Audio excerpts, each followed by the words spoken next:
Este é o mais famoso podcast sobre calçado. Todas as terças-feiras, Pedro Fonseca e Rui Oliveira falam sobre o dia-a-dia da indústria, as notícias, o design, a tecnologia e, mais importante, as pessoas por detrás da indústria. Aperte os seus sapatos e ouça o podcast com um novo episódio todas as terças-feiras. Este podcast tem o apoio de Login, agência de marketing digital para a indústria da moda. Vapsol, always a step ahead. Sejam bem-vindos ao 30º episódio do mais famoso podcast sobre calçado. Meu nome é Pedro Fonseca, comigo tenho, como é habitual, Rui Oliveira. Rui, tudo bem? Olá, Pedro. E hoje temos um convidado, Carlos Souza, Portugal Business Manager da Union for Leather. Carlos, muito obrigado por estares aqui connosco. Olá, boa tarde, Pedro. Olá, Rui. E eu é que agradeço o convite. Bom, nós hoje aqui no podcast vamos falar de feiras de calçado, especialmente a Micam e a Linapel, que decorreram na semana passada. E vamos falar também de pele, especialmente pele sustentável. As feiras de calçado, como eu já disse, terminaram, a Micam e a Linapel terminaram na semana passada. Por aquilo que me fizeram chegar, ambas as feiras correram bem, em especial a Linapel, e isto já agora, nos últimos anos, especialmente desde a pandemia, toda a gente me diz que a Linapel corre sempre melhor do que a Micam. Portanto, para os expositores da Linapel o feedback é sempre mais favorável do que para os expositores da Micam. Um dia destes vamos falar sobre a Linapel. Esta edição, portanto, já me disseram, e o Felgueiras Magazine na semana passada fez um direto com a Linapel, que nos disseram que estava a correr bem. O Carlos esteve também na Linapel. Carlos, na tua opinião, como é que estava a feira? Muita gente ou não? E qual é que era o espírito das pessoas? Se estavam dispostas a fazer negócios? Sim, Pedro. A parte da Linapel, nós fizemos a exposição, onde estivemos na parte da pele e dos cortumes. E no primeiro dia, na terça-feira, sinceramente, portanto, tivemos uma boa adesão de pessoas e por aí fora, mas sendo uma feira realizada pós-pandemia, eu estava sinceramente no primeiro dia com grande expectativa e estava à espera que a feira fosse visitada por mais pessoas, mais clientes, o que aconteceu no segundo dia. E assim, no segundo dia, já com bastante gente, com muitos clientes, muita afluência, muita procura no nosso stand, inclusive, portanto, de países que nunca nos tinham visitado, o que para nós, como é lógico e como podem imaginar, foi sem dúvida, portanto, um motivo de orgulho, não é? Carlos, a crise na Europa, a guerra na Europa, a crise que estamos agora a passar, que fala-se numa recessão económica, portanto o futuro incerto foi também algo que tiveste nas conversas na feira na Linapel? Esse tema, pelo menos nesta fase inicial e na feira em concreto, não. É um tema que nós abordamos, portanto, no nosso dia-a-dia, com alguns fabricantes, com os donos das empresas ou os seus responsáveis, porque é um tema que, como podem imaginar, portanto, preocupa toda a gente. Se preocupa o particular pelo motivo da inflação, pelo motivo do aumento das taxas de juros, também, como é lógico, também preocupa os donos das empresas e os seus responsáveis, porque se preocupa o particular, automaticamente, por causa do poder de compra, e se não há poder de compra, ou se o poder de compra vai baixar, automaticamente vão comprar menos roupa e menos calçado, neste caso, que é aquilo que nos diz respeito diretamente. Na feira em concreto não falamos sobre esse tema.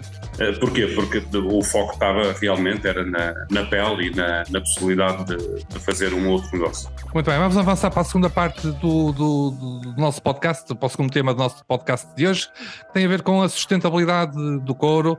A Apicaps lançou recentemente um vídeo a falar da sustentabilidade do couro, tem feito também algumas ações de promoção, algumas ações de charme lá fora. Inclusive para a Micam levaram engarrafadores. Carlos, o couro é sustentável, a pele que se utiliza no calçado é sustentável. Vamos desmistificar isto? Ajudas? Vamos tentar. Bem, fazendo aqui um pequeno enquadramento antes de avançar para a pergunta propriamente dita.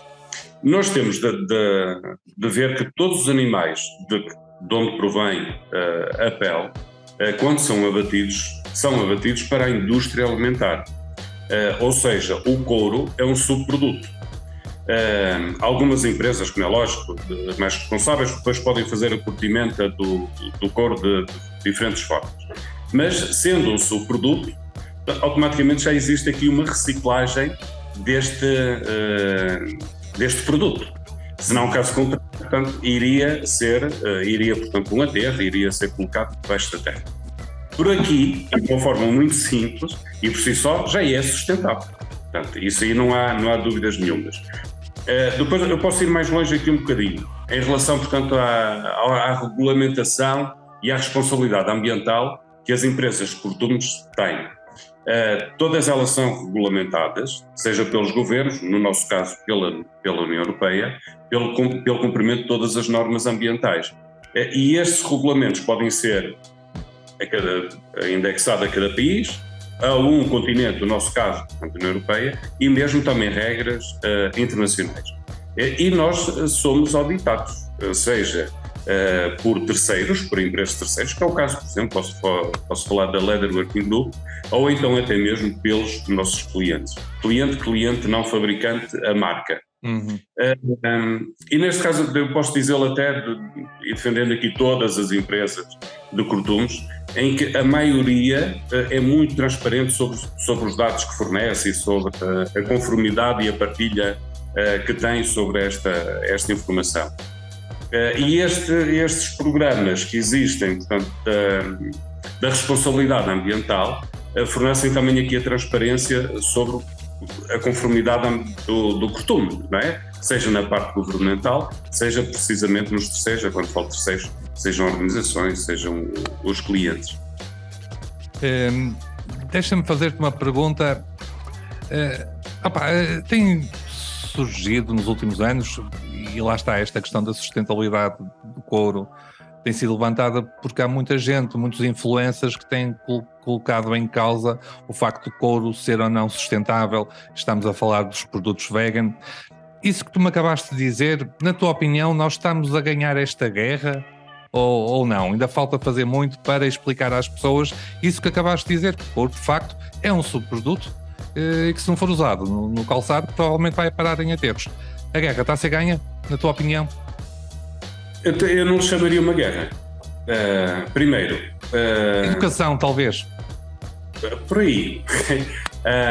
Isto porquê? Porque os produtos veganos que estão atualmente no mercado, e eu espero sinceramente que eles alterem, primeiro começaram, isto já há bastantes anos atrás, quando o sintético surgiu como alternativa à produção de sapatos, em alternativa ao couro ou à pele, chamavam-lhe plásticos. Mas o nome era feio, não é? Começou a ser feio e associado a um produto mais económico, um produto de baixa gama, então alteraram o nome para sintético. Depois, há poucos anos atrás, para couro sintético, o que é proibido por lei, portanto couro é couro, sintético é sintético, e então houve aqui a necessidade de alterar isto e atualmente chamam-lhe vegan. Mas o que é certo é que isto não deixa de ser o plástico. Podem-lhe chamar plástico, sintético, vegan, o que quiserem. Isto porquê? Porque todas as alternativas, ou a maior parte delas, que têm surgido no mercado, têm sempre aqui uma grande percentagem de sintético. E quase todos nós sabemos que 99% do plástico vem através do petróleo. Ou seja, não é alternativa. Couro é couro, será sempre couro. E aqui, portanto, não é tanto a guerra como chamaste, mas é mais pelo facto de o couro, pelo preço que tem, pela fiabilidade que tem, pela durabilidade, por ser bonito. Atenção, o couro, a pele, é bonita, tem uma característica muito própria, tem o poro, pode ser mais aberto, menos aberto, mais com chapa, sem chapa. O couro é bonito e faz coisas bonitas, não só no calçado, no vestuário, no mobiliário, nos aviões, na indústria automóvel. O couro está aqui em todo lado. E há um bocado quando falamos na situação de ser um produto sustentável e ser um produto reciclado, isto porquê? E falando agora um bocadinho também de números, estamos a falar que o facto do couro ser aproveitado para todas estas indústrias que eu falei, é o suficiente para não serem, imagina bem este número, para não serem depositados em aterros 7,3 milhões de toneladas, eu vou repetir porque parece um número pequeno, mas é muito grande, 7,3 milhões de toneladas em aterros sanitários. E aí sim é que haveria, portanto, uma grande contaminação do solo. Não é? E esta é uma mensagem que é preciso passar e é preciso passar cada vez mais. Não é assim, Carlos?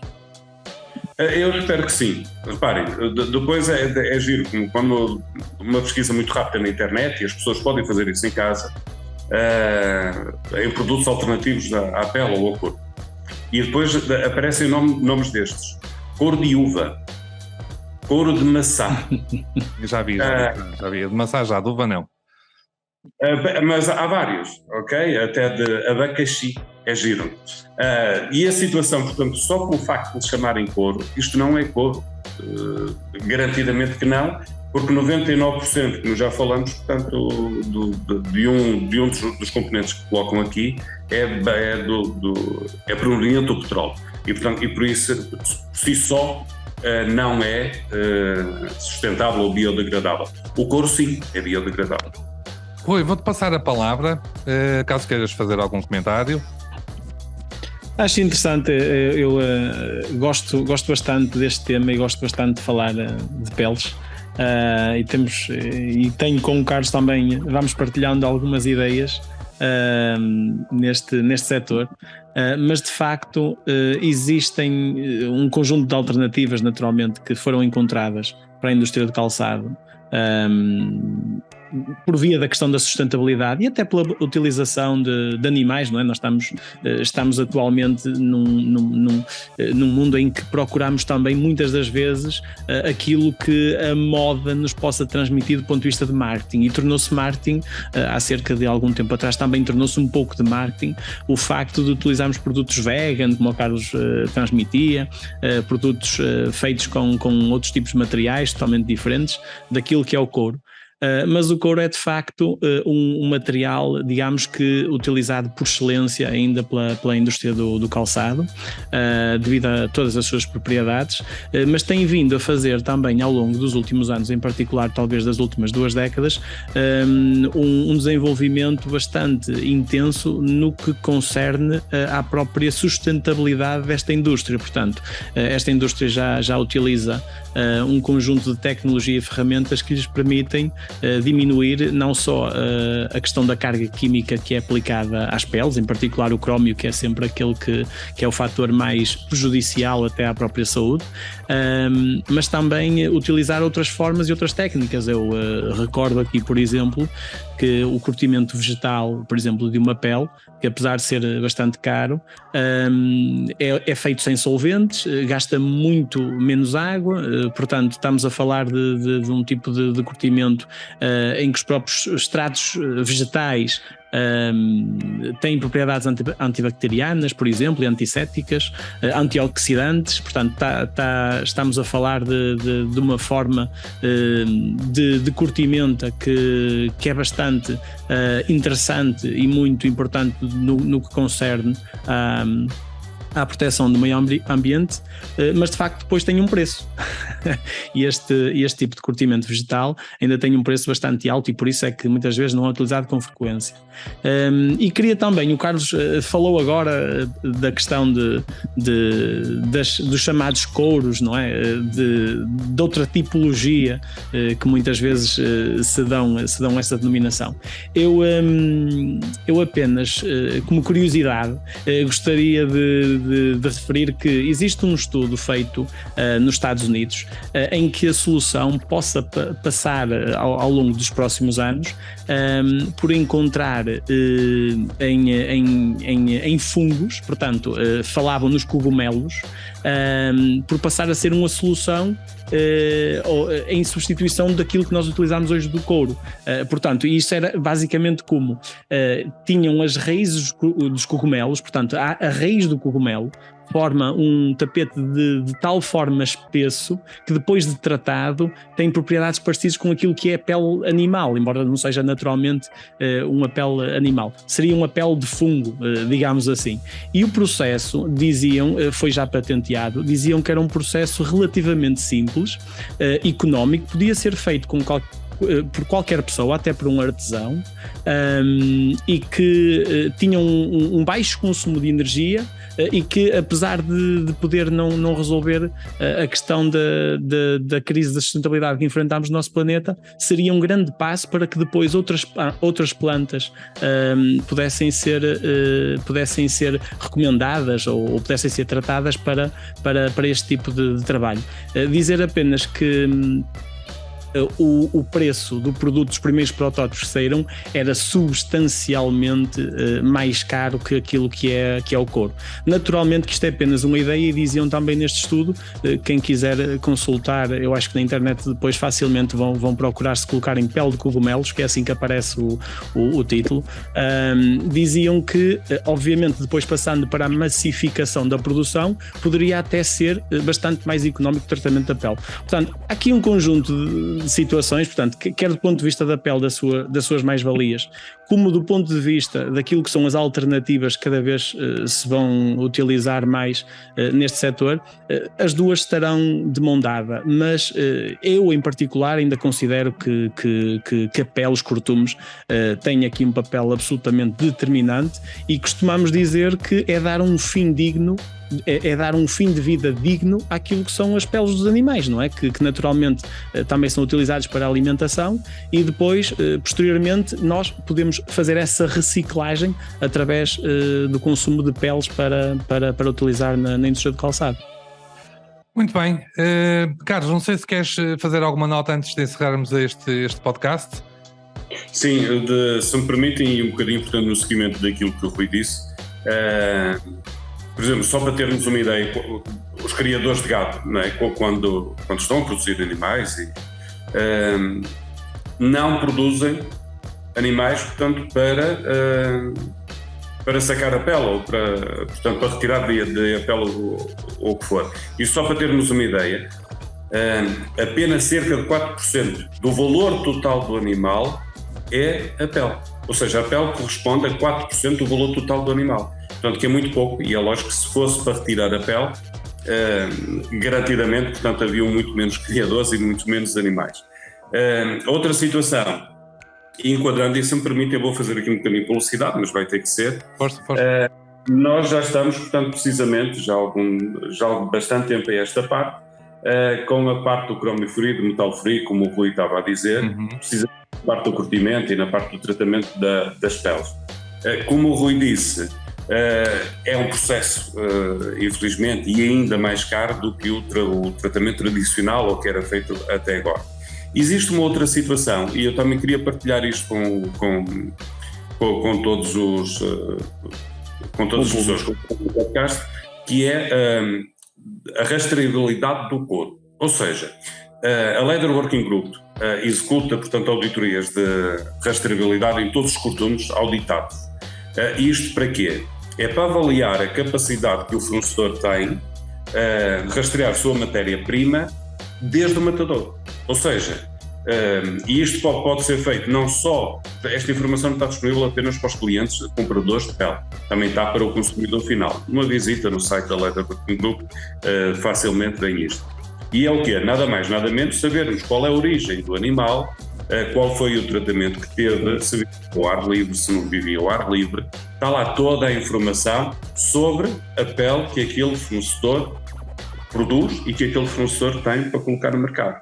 Eu acho que isto também é uma forma da tal transparência que as fábricas de cortumes têm e conseguem passar esta informação de uma forma muito simples e muito rápida.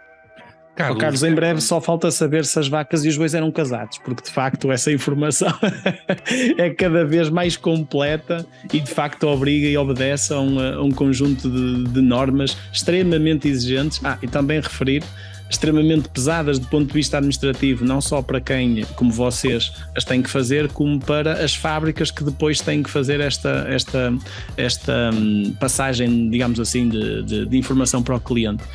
Mas veio, acima de tudo, trazer muita visibilidade àquilo que são os produtores que hoje em dia trabalham cumprindo todas as normas com muito rigor, e isso há que dar os parabéns, seja à tua empresa, seja a outras empresas que trabalham segundo estas normas. Carlos, deixa-me fazer-te uma pergunta. Eu sei de marcas de calçado que fazem questão que pelo menos alguns dos seus modelos tenham o selo do Leather Working Group. Achas que é importante para o consumidor este tipo de entidades que auditam as peles, que as certificam? Qual é o feedback que vais tendo? Portanto, que é uma garantia que o consumidor final vai ter, que sabe que a pele que aquele par de sapatos ou par de botas que está a comprar é alvo, portanto, de uma auditoria e que cumpre todos os requisitos mínimos para conseguir ser comercializado, seja na parte da curtimenta, dos produtos químicos, seja a rastreabilidade, como já referi, ou seja, toda a informação está disponível para... Sentes que os teus clientes estão a pedir cada vez mais peles certificadas?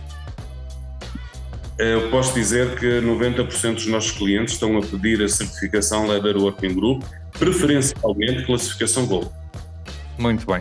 Pedro, se me permitir só complementar, além de estarem a fazer este pedido e além do consumidor final, não tanto pela questão da utilização do produto, porque isso não vai conferir, digamos assim, não vai conferir um conforto adicional, o facto de ter essa etiqueta, mas acima de tudo por preservarmos aquilo que é a forma de tratamento das peles e sabermos que existe um cumprimento muito rigoroso por parte desta indústria naquilo que é a produção das próprias peles, ou seja, do ponto de vista químico, a questão ambiental, os efluentes, todo o tratamento de resíduos, a proveniência do animal, etc, etc. Acima de tudo, eu diria que o maior valor é aquele que estamos a preservar o meio ambiente e o nosso planeta. Eu acho que essa é que é a garantia principal da Leather Working Group. Muito bem.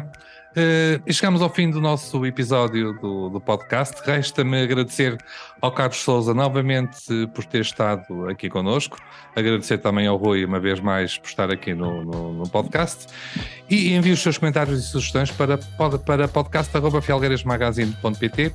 Eu e o Rui estaremos de volta aqui na próxima terça-feira.